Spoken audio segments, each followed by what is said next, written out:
We're in workshop number 2 again, and we're going to talk about how to land a job using Twitter.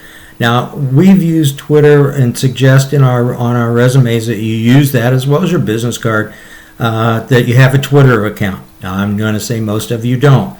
I think you have to just, again, remember that based on Forbes, the average age of a hiring manager is 38 years old. So if you're 40 or older, you're considered to be an antique.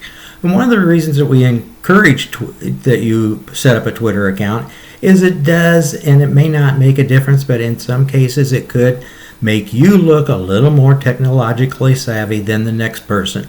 Do you have to use it a whole lot? No, but I think that over time, you're going to find that Twitter is going to be one of the main social media forms for finding a job. And why do I say that? Well, first of all, it's the world's largest job board. More people try to find jobs through Twitter than they do any other area.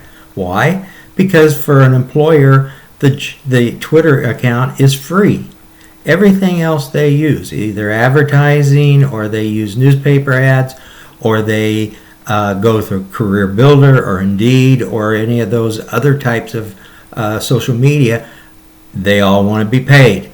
And in case with Twitter, at least for right now, the employer does not have to pay. I use an example of how important Twitter can be. And again, this is a young person, but I know an individual who worked at the Indianapolis Colts for some time, and Kevin Bowen. And one day, and he'd worked there for several years and was very effective and knew a lot of people. Now, Kevin got fired or let go on a Friday afternoon. On his way to his car, he got on his Twitter account and said, "I've just lost my job. Anybody interested in hiring me?" Something similar to that. Now, Kevin had 10,000 followers. Most people aren't going to have that, but because of his unique situation, where he worked and what he was doing, 10,000 was what would have been expected.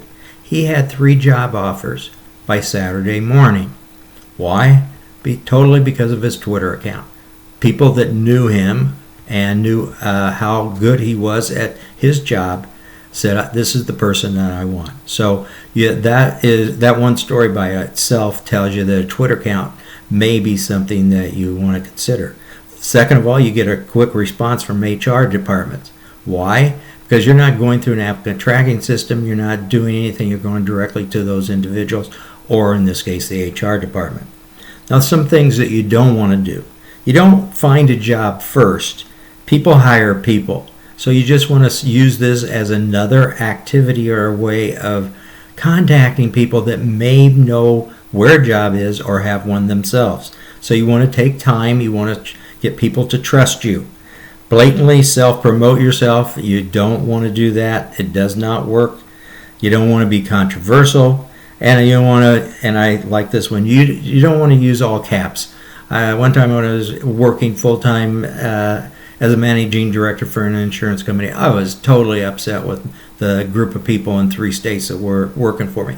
And I sent a scathing email, and it was all in caps. And one of my close associates said, that was all in caps. And I said, yeah, there was a reason for that. But it kind of, in a way, scared him. You don't want to use that on your Twitter account.